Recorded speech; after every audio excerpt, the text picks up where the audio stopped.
រៀបសួរអ្នកទាំងអស់គ្នាថ្ងៃនេះខ្ញុំមកបង្ហាញពីរបៀបធ្វើស្ប៉ាហ្គាទីជាដំបូងយើងត្រូវកាត់បង្គាឲ្យស្អាតជាមុនសិនឥ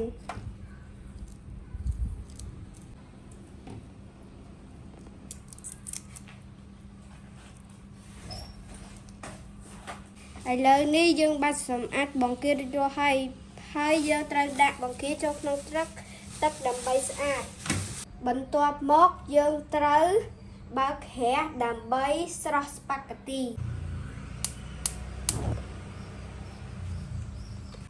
ហើយយើងត្រូវចិញ្ច្រាំខ្ទឹម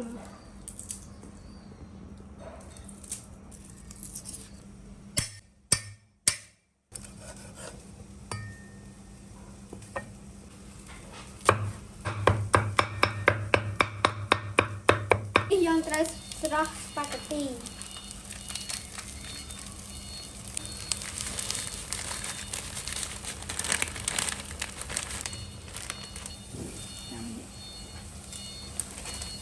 ហើយយើងត្រូវដាក់ប្រេងបន្តិចយើងត្រូវរង់ចាំ30នាទីដើម្បីឲ្យស្ប៉ាហ្គាទីទន់ឥឡូវនេះស្ប៉ាហ្គាទីយើងបានទន់ហើយយើងត្រូវយកស្ប៉ាហ្គាទីដាក់ក្នុងទឹកត្រជាក់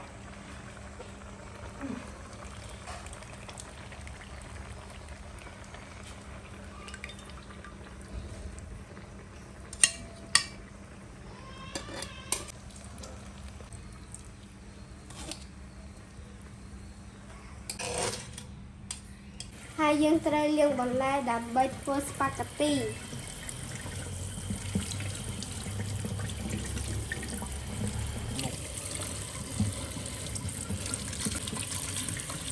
ឥឡូវនេះយើងចាក់បន្លែ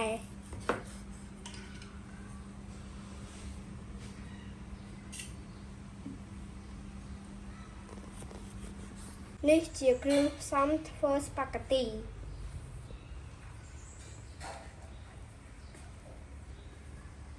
ឥឡូវនេះយើងត្រូវដាក់ខ្ទឹម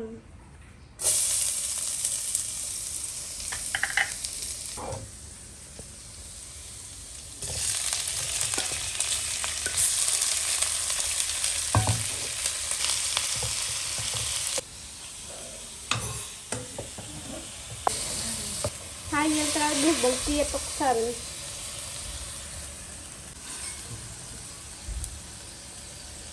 ហើយយើងត្រូវដាក់បន្លែទីប៉ោះចូល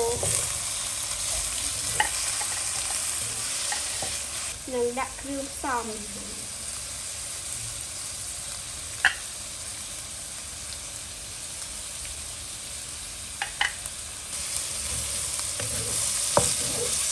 ហើយយើងកូរវាឲ្យសព្វហើយយើងត្រូវដាក់ទឹកខ្ទឹមប៉ោះចូល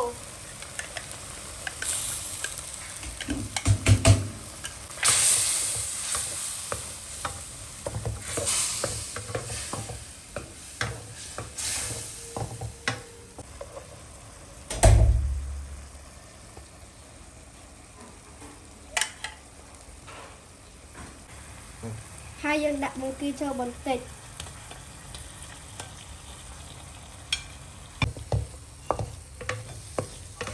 ឥឡូវនេះបន្លែនិងបង្គាយើងបានឆ្អិនហើយយើងបិទក្រាសយើងយកបន្លែនិងបង្គាដាក់ចូលក្នុងចាន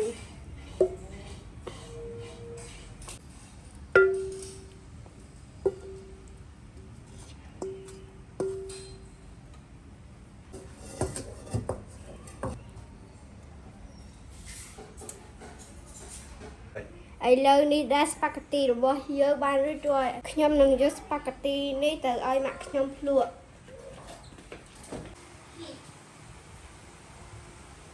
ម៉ាក់ភ្លក់របស់ខ្ញុំមកឆ្ងាញ់ណាស់ហើយចាំតិចសំណងទេបីណាគេអ្នកធ្វើខ្ញុំធ្វើមួយណាគេគួងជួយដែរចាម៉ាក់ញ៉ាំសិនឆ្ងាញ់ម៉ាក់និយាយការពិតណានេះ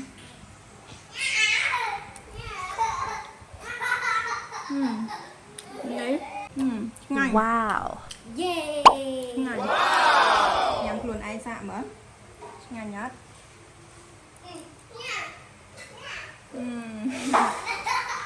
ง่าย ញ៉ា nhá ំបងភ្លក់របស់ខ្ញុំតិចមកឆ្ងាញ់ណាស់ wow